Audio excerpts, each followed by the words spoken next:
उत्पत्ति ग्रंथ अध्याय 21। इसहाक का जन्म। प्रभु ने अपनी प्रतिज्ञा के अनुसार सारा पर कृपा दृष्टि की। प्रभु ने सारा के प्रति अपना वचन पूरा किया। सारा गर्भवती हुई और ईश्वर द्वारा निश्चित समय पर उसे इब्राहिम से उसकी वृद्धावस्था में एक पुत्र पैदा हुआ। इब्राहिम ने सारा से उत्पन्न अपने पुत्र का नाम इसहाक रखा। इब्राहिम ने ईश्वर की आज्ञा के अनुसार अपने पुत्र इसहाक को 8वें दिन खतना किया। जब उसका पुत्र इसहाक पैदा हुआ था तब इब्राहिम की उम्र 100 वर्ष की थी। सारा ने कहा, ईश्वर ने मुझे हंसने दिया और जो भी यह बात सुनेगा वह मुझ पर हंसेगा। फिर उसने कहा, इब्राहिम से कौन यह कह सकता कि सारा बच्चों को दूध पिलाएगी? तो भी उसकी वृद्धावस्था में मैंने उसके लिए एक पुत्र को जन्म दिया। इसहाक की दूध छुड़ाई के दिन इब्राहिम ने एक बड़ी दावत दी, हागार का निष्कासन। सारा ने मिस्री हागार के पुत्र को अपने पुत्र इसहाक के साथ खेलते हुए देखा और इब्राहिम से कहा, इस दासी और इसके पुत्र को घर से निकाल दीजिए। इस दासी का पुत्र मेरे पुत्र इसहाक के साथ विरासत का अधिकारी नहीं होगा। अपने पुत्र के बारे में यह बात इब्राहिम को बहुत बुरी लगी, किंतु ईश्वर ने उससे कहा, बच्चे और अपनी दासी की चिंता मत करो, सारा की बात मानो, क्योंकि इसहाक के वंशजों द्वारा तुम्हारा नाम बना रहेगा। मैं दासी के पुत्र के द्वारा भी एक महान राष्ट्र उत्पन्न करूंगा, क्योंकि वह भी तुम्हारा पुत्र है। इब्राहिम ने सवेरे उठकर हागार को रोटी और पानी भरी मशक दी और बच्चे को उसके कंधे पर रख दिया और उसे निकाल दिया। हागार चली गई और बेर शेबा के उजाड़ प्रदेशों में भटकती रही। जब मशक का पानी समाप्त हो गया तो उसने बच्चे को एक झाड़ी के नीचे रख दिया और वह जाकर तीर के टप्पों की दूरी पर बैठ गई, क्योंकि उसने अपने मन से कहा, मैं बच्चे को मरना नहीं देख सकती।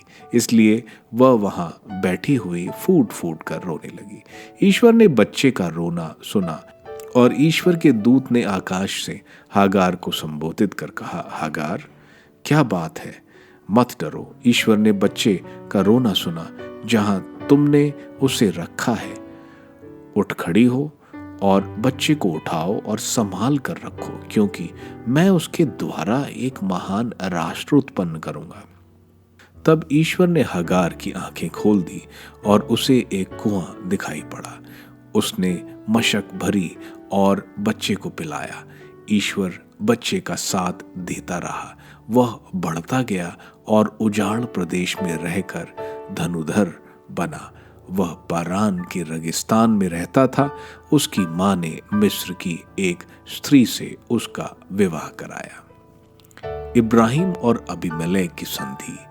उस समय अबीमेलेक और उसके सेनापति पिकौल ने इब्राहिम से कहा, तुम्हारे सब कार्यों में ईश्वर तुम्हारा साथ देता है, इसलिए यहाँ मेरे सामने ईश्वर की शपथ खाकर कहो कि तुम मेरा साथ, मेरी संतति और मेरे वंशजों के साथ कभी छल कपट नहीं करोगे।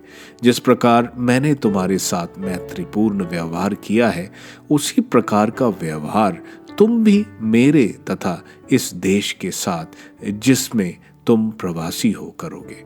इब्राहिम ने कहा, मैं शपथ खाता हूं। इब्राहिम ने अबीमेलेक से पानी के कुएं के विषय में शिकायत की, क्योंकि अबीमेलेक के नौकरों ने उसे अपने अधिकार में ले लिया था। इस पर अबीमेलेक ने कहा, मुझे पता नहीं है कि ऐसा किसने किया है। ना तुमने ही मुझे कभी बताया और ना मैंने ही इसके विषय में आज तक कुछ सुना था। तब इब्राहिम ने अबीमेलेक को भेड़ें और बेल भेंट किए और दोनों ने एक संधि की। इब्राहिम ने भेड़ों के 7 मेमने को अलग रखा। अबीमेलेक ने इब्राहिम से पूछा, तुमने इन 7 मेमने को क्यों अलग रखा है?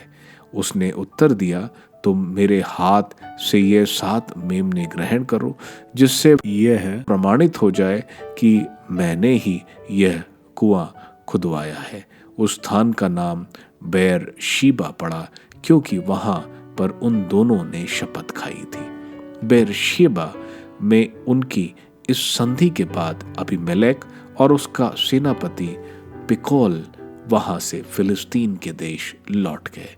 परंतु इब्राहिम ने बेरशीबा में एक झाऊ का वृक्ष लगाया और वहां प्रभु शाश्वत ईश्वर से प्रार्थना की।